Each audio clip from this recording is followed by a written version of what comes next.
دین کا ستون ہے. اسے ستون کیوں کہا جا رہا ہے اور نماز کو یہ نبی پاک صلی اللہ علیہ وسلم نے کیوں کہا جا گیا ہے؟ ستون کا مطلب ہے بیٹا نماز جو ہے دین کا ستون ہے، یعنی کہ دین کو مکمل کرنے میں نماز کا سب سے پہلے ہاتھ. جب آپ نماز پڑھیں گے تو آپ کو پتہ چلے گا کہ نماز ہمیں 5 وقت بتاتی ہے کہ ہم اللہ کو یاد کر رہے ہیں، اور اللہ کو جب ہم یاد کریں گے تو ڈیفینیٹلی ہمیں نماز پڑھنی ہے، اور نماز میں جو ہمارا کنیکشن اللہ تعالیٰ سے ہو جاتا ہے وہ بہت زیادہ قریب ہوتا ہے.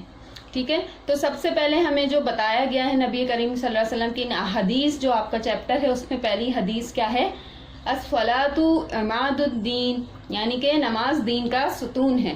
تو نماز جو ہے وہ بہت زیادہ ضروری ہے، اور نماز دین کا سکون ہے، ستون ہے، یعنی کہ ستون کا مطلب پلر جو ہوتے ہیں اس طرح سے. ٹھیک ہے بیٹا، تو نماز قائم کرنا بہت زیادہ ضروری ہے. اور 5 وقت نمازیں ہماری پتہ ہے نا آپ کو؟ 5 وقت نمازوں کے نام بتائیں ذرا جلدی سے. Very good. فجر، ظہر، عصر، مغرب، عشاء. Very good. تو یہ نمازیں ہمیں 5 وقت پڑھنی ہیں اور اللہ کے قریب ہونا ہے. صحیح ہے. اب یہ سیکنڈ حدیث جو ہے وہ آپ کی اسکرین پر ہے اس وقت. اس کو بھی ہم لوگ پڑھتے ہیں اور جانیں گے کہ اس حدیث میں ہمیں کیا بتایا جا رہا ہے. پہلے ہم لوگ ریڈنگ کرنے کی کوشش کرتے ہیں. آپ ریڈنگ کریے، مس آپ کو پڑھا رہی ہیں، کوشش کریے بیٹا مس کے ساتھ پڑھیے. ٹھیک ہے، بار بار سنیے گا اور پڑھیے گا. خیر الناس، خیر الناس من ينفع الناس، من ينفع الناس. خیر الناس من ينفع الناس، خیر الناس من ينفع الناس. ٹھیک ہے، اب مسز کا ترجمہ بتاتی ہیں آپ کو. بہترین انسان وہ ہے جو دوسروں کے لیے زیادہ مفید ہو. یعنی کہ ہمارے نبی کیا فرما رہے ہیں، ہم لوگوں کو کیا بتا رہے ہیں کہ بہترین انسان وہ ہے جو دوسروں کے لیے مفید ہو. یعنی کہ ہم تو صرف اپنے لیے سوچتے ہیں نا، یہ زیادہ اچھی بات نہیں ہوتی ہے. ہمیں دوسروں کے کام آنا چاہیے، دوسروں کی مدد کرنی چاہیے. جیسے کہ ہم اگر گلی میں کھیل رہے ہیں، جیسے آپ باہر ہیں، اپنی فرینڈس کے ساتھ ہیں، اسکول میں ہیں، آپ کو کوئی بات سمجھ آ گئی ہے، آپ کے فرینڈ کو وہ بات سمجھ نہیں آ رہی ہے، کوئی کوشچن ہے جو اس کو پرابلم کر رہا ہے سالو ہونے میں، تو آپ کو اگر سمجھ میں آ گئی آپ اس کو سالو کریں تو یہ آپ اس کے لیے مفید ہو جائیں گے. تو آپ بہترین انسان ہوئے. سب کے انسانوں میں سب سے بہترین انسان کون ہے؟ جو دوسروں کے کام ہے. آپ کے پاس جو چیز ہے، جو علم ہے، وہ دوسروں تک بانٹیے. بانٹنے سے علم ہمیشہ بڑھتا ہے. اگر آپ بانٹیں گے تو آپ سے کسی اور انسان کو فائدہ ہوگا. جب اس کو فائدہ ہوگا اس کا مطلب ہے کہ آپ بہترین انسان ہوئے، کہ آپ دوسروں کے لیے مفید ثابت ہو رہے ہیں. مفید کا مطلب مس بتاتی ہیں کہ فائدے مند، کسی کو فائدہ پہنچانے والا مفید ہوتا ہے. ٹھیک ہے، فائدہ پہنچانا مفید. تو فائدہ جو چیز بھی آپ کے پاس ہے، لائک آپ کے چھوٹے بہن بھائی ہیں، ان کو کچھ نہیں پتا ہوتا، ابھی آپ کو جو چیزیں پتا ہوتی ہیں تو آپ اپنے چھوٹے بہن بھائی میں ڈیولپ کریں تاکہ اچھی باتیں وہ بھی سیکھیں. تو جو چیزیں آپ کے پاس ہیں اچھی ہیں، آپ کو پتہ ہیں، آپ جانتے ہیں، علم کے مطابق جانتے ہیں اور ڈیلی روٹین کے مطابق جانتے ہیں. جیسے کہ سلام کرنا اچھی بات ہے، آپ کو پتہ ہے، آپ اپنے چھوٹے بھائیوں کو بتائیں، چھوٹی بہنوں کو بتائیں تاکہ آپ کے وہ سیکھیں اور وہ پھر اس طرح آپ کیا ہو گئے، آپ انسان بہترین ہو گئے. اب جیسے ٹیچر ہوتی ہیں، ان کے پاس جتنا علم ہوتا ہے وہ سب کو بتاتی ہیں، پڑھاتی ہیں. تو ان کے لیے بھی یہی بات ہے کہ بہترین انسان وہ ہے جو دوسروں کے لیے زیادہ مفید ہو. آپ کے پاس اگر کوئی چیز ہے، زیادہ ہے، کھانا زیادہ ہے، باہر کسی کے پاس نہیں ہے، تو اپنا کھانا ان کو بھی دے سکتے ہیں. آپ اس طرح بھی مفید ثابت ہو سکتے ہیں. انسان جو ہے مفید ثابت ہو سکتا ہے. تو پھر ہمارے نبی نے کیا فرمایا ہے، ایک دفعہ پھر ریڈنگ کرتے ہیں. خیر الناس من ينفع الناس، خیر الناس من ينفع الناس.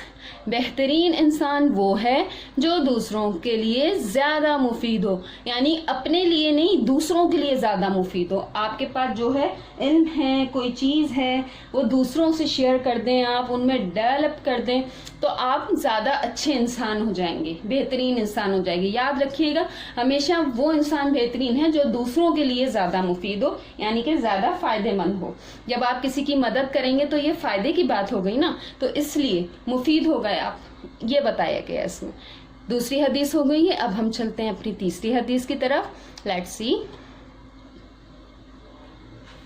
لا تتخذوا القبور مساجد. لا تتخذوا القبور مساجد. پڑھیے اس کے ساتھ. لا تتخذوا القبور مساجد. لا تتخذوا دوبارہ پڑھیں اس کے ساتھ. لا تتخذوا شاباش. لا تتخذوا القبور مساجد. مساجد. لا تتخذوا القبور مساجد. ٹھیک ہے. اب اس کا میں ترجمہ بتاتی ہیں آپ کو. قبروں کو سجدہ گاہ نہ بناؤ.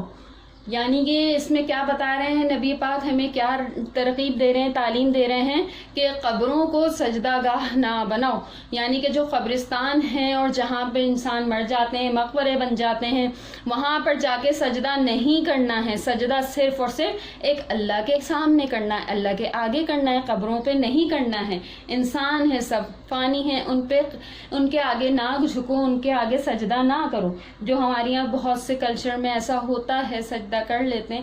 بیٹا ان کو سجدہ نہیں کرنا ہے. ہمیں کیا ترغیب دی ہے ہمارے نبی نے؟ قبروں کو سجدہ گاہ نہیں بناؤ. یعنی کہ قبروں کے پاس جا کے رونی دھونی, ان کے آگے سجدہ نہ کرو اور ان کو اتنا زیادہ وہ نہ کرو. صرف ایک اللہ کو مانو, اللہ کے سامنے سجدہ کرو, نماز پڑھو. پہلے ہمیں کیا بتایا ہے؟ الصلاۃ عماد الدین, نماز دین کا ستون ہے. ٹھیک ہے. اسی لیے اب کیا بتا رہے ہیں؟ لا تتخذوا القبور ومساجد. یعنی کہ قبروں کو سجدہ گاہ نہیں بناؤ. سجدہ کس کے لیے؟ صرف اور صرف اللہ کے لیے ہے. اللہ کے سامنے سجدہ کرنا ہے اور کسی کے سامنے سجدہ نہیں کرنا ہے. ٹھیک ہے. یہ بات آپ کو اچھی طرح سمجھنی چاہیے. ہمیں سجدہ کسی کے سامنے نہیں کرنا ہے, صرف اور صرف اللہ تعالیٰ کے علاوہ کسی کے سامنے سجدہ نہیں کرنا ہے. اور خاص کر کے جو قبریں اور مقبرے بن گئے ہیں, ان میں تو بالکل بھی جا کے سجدہ گاہ نہیں بنانی ہے. ان کے آگے سجدہ نہیں کرنا ہے. تو آج بیٹا یہ چیپٹر جو ہے ہمارا احادیث, اس میں آپ نے کیا جانا کہ پہلی احادیث کیا تھی؟ پہلی حدیث تھی الصلاۃ عماد الدین, نماز دین کا ستون ہے. ہم نے تو سب سے پہلے ہم نے جانا کہ حدیث کہتے کسے ہیں. جی ہاں, یاد ہے آپ کو؟ حدیث کہتے ہیں حضور پاک صلی اللہ علیہ وآلہ وسلم کے فرمان کو حدیث کہا جاتا ہے. دوبارہ ریوائز کر رہی ہیں مس, آپ جو ہیں وہ اس کے ساتھ ریپیٹ کریں. حضور صلی اللہ علیہ وآلہ وسلم کے فرمان کو حدیث کہا جاتا ہے. حضور صلی اللہ علیہ وآلہ وسلم کے فرمان کو حدیث کہا جاتا ہے. ایک بار پھر بولیے. حضور صلی اللہ علیہ وآلہ وسلم کے فرمان کو حدیث کہا جاتا ہے. جی ہاں, یہ حدیث جو ہے کسے کہا جاتا ہے؟ نبی پاک صلی اللہ علیہ وآلہ وسلم کے فرمان کو. حدیث جو ہے بیٹا اور آیات, ان میں بھی آپ کو فرق پتہ چلنا چاہیے. جو آیات ہیں وہ ہماری قرآن شریف سے لی جاتی ہیں, اور حدیث جو ہیں وہ حضور پاک صلی اللہ علیہ وسلم کا فرمان ہے, وہ ہیں. ٹھیک ہے. تو اس وقت ہم حدیث, ہمارا جو چیپٹر ہے اس میں ہم حدیث جو ہیں وہ لرن کر رہے ہیں اور پڑھ رہے ہیں اور جان رہے ہیں. تو یہ ہمارے نبی کے فرمان ہیں. خیر الناس من ینفع الناس, بہترین انسان وہ ہے جو دوسروں کے لیے زیادہ مفید ہو. مس نے ڈیٹیل میں بتایا دوسروں کے لیے آپ کیسے مفید ہو سکتے ہیں. اللہ کی نظر میں وہ انسان زیادہ بہترین ہوتا ہے. ٹھیک ہے. اب ہے تیسری, لا تتخذوا القبور مساجد. قبروں کو سجدہ گاہ نہیں بنانا ہے.